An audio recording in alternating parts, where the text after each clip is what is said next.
Hiya everyone, I'm Jamie. This is Dead by Daylight. Well, a Dead by Daylight discussion because a few days ago, or like a week ago, I can't remember how long ago it was, I put out a video calling for Behaviour to remove the DC penalties because with the implementation of bots, I believe that, that is the best way to go because people can DC, they're replaced by a bot. At the moment, they don't do that because there's a penalty. So they kill themselves on hook and, the bots rarely have a chance to even spawn.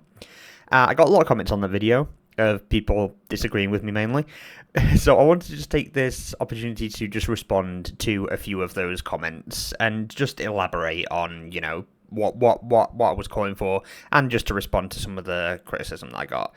So somebody said players should be punished for lacking the patience to finish a game. I don't agree with that at all. I don't think people should be punished for actions inside of a video game. People should be punished for actions outside of a video game, like taking hate to somebody in the real life, like telling them to kill themselves, stuff like that. That should be punishable. Cheating, violating the rules should be punishable. But just simply not wanting to play the game anymore shouldn't be punished. That should be allowed. People should be allowed to not play a game that they're not finding fun. Like, if the purpose of a game is to have fun, they should be able to leave it if they're not having fun. That's what I think. Somebody said, I get where you're coming from, but the DC penalty needs to stay because players like this, meaning the Fearworks in the video, the right fix is to increase it every time somebody AFK/rage quits a game during the monthly season. Removing the penalty just lets players know that they can DC for any reason and not suffer any consequences, and that is a terrible solution, TBH. Basically, a more elaborate wording of the first comment, but they want to extend they're being more specific about wanting to extend the punishment to AFKs and rage quits, and I've already said why I don't agree with that. I think people don't want to play the game, they shouldn't have to play the game, Somebody said, but it's a part of the game. You don't decide it all. You may bring a perk in a match and get zero use out of it, also part of the game. You're meant to play and do your best, not be a baby and refuse to play the match. I don't see people playing Mario Kart 8 online, refuse to play a track they don't like. They'll even try if they hate the track. When it comes to arguments like this, like comparing it to other online games, I think there is, a big difference between, let's use the example they said in Mario Kart 8. Mario Kart 8 matches, races take about, 2 to 5 minutes. I say 2 minutes because Baby Park exists. But, roughly, 3, 4, 5 minutes each. They don't take long. But a DBD match, you could be in for 20 minutes. And I think it's all just about how much time they take. If you're not having fun in a DBD match, that's 20 minutes out of your day, 15, 20 minutes out of your day. If you don't like a map I don't like a course in Mario Kart, it's probably one of 15 you'll play that session. It'll fly by. And when it comes to courses in Mario Kart 8, they're all roughly the same. They don't wildly differ. There's no, track that insanely favours one particular type of car or anything like that. And there's nothing that you can do to, make yourself overpowered or, it's very different. It's a very different setting. Ultimately, I think it's people not really understanding that, like the caller said in that game, people have a certain amount of time to play this game, and sometimes that is very short. They might come in from work, have an hour to play, before they make dinner for their kids, and, they don't want to, waste it playing a game they find unfun. And I think it's mainly the arguments you get in, don't seem to realise that if people play games to have fun, and if they're not having fun, they should be able to stop, And somebody said, you don't decide it all. You may bring a perk and match, get zero use out of it, also part of the game. There are, I think what they're getting at is, if you get a killer you don't like, you shouldn't be allowed to leave the game just because there's a killer you don't like. But there are 33 killers in this game. All varied, all have different powers, all have different effects, all play differently, all have different styles. And I guarantee there is not one person on this planet that likes all of them. That's just not happening. That is not happening. And to expect people to find fun in every aspect of a massive video game like this is just silly. It's just silly. And if you want them to stay in a game they're not having fun in, that's just, I don't know. That just seems counterintuitive to a game. And if you think about it from a behavior's point of view, what's going to keep people in their game longer, like in the full game, not in any particular match, but in the full game. If people are allowed to leave games they're not finding fun and go into games they are finding fun, then they're more likely to play Dead by Daylight for longer. If they're stuck in matches they hate and aren't allowed to leave, then they're just going to get sadder and sadder and sadder until they eventually stop playing.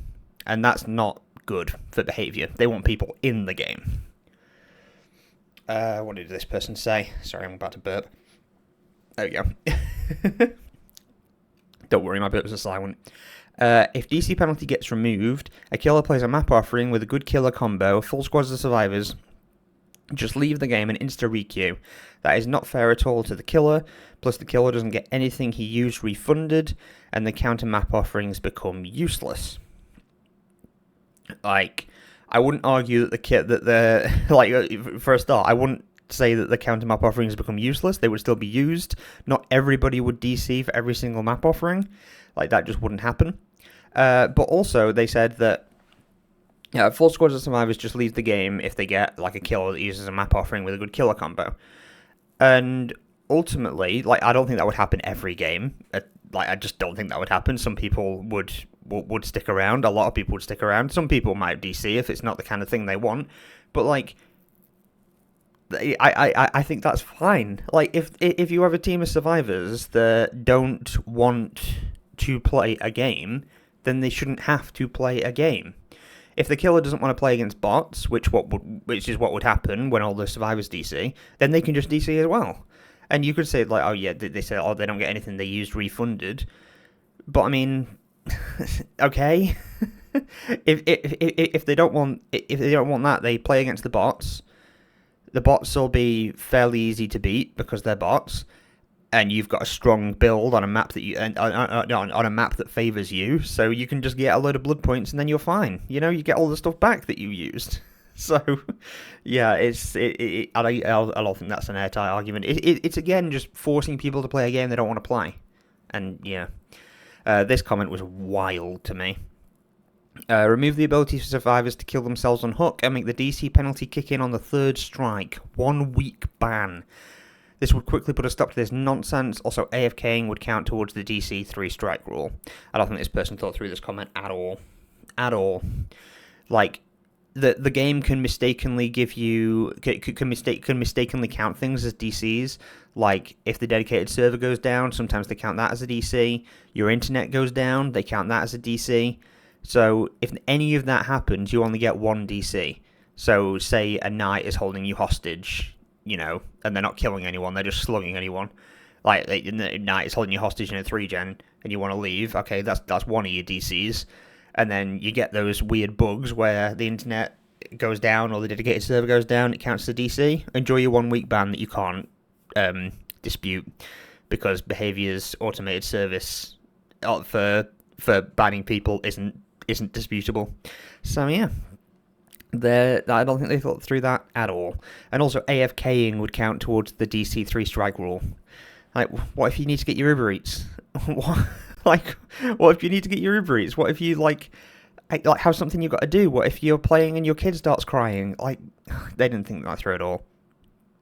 And to finish it off, one comment that I completely agreed with.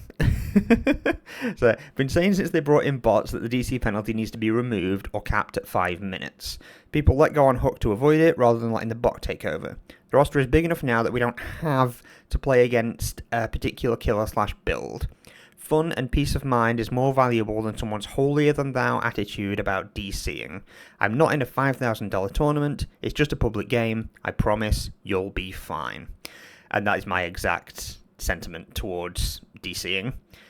I think people have just a really holier-than-thou attitude about it, and I don't know why they want to keep people in games they aren't having fun in, but apparently that's what they want to do. I don't know. They have some sort of view that it's immoral or something. I don't know. Just let people leave games they're not having fun in and they don't want to play. That's all I have to say. That I just wanted to respond to a few comments because I didn't want to type out the same thing a million times. But yeah, thanks for watching. I hope you enjoy the rest of your day. And yeah, thank you for watching the video. Hope to see you in the next one. Bye bye.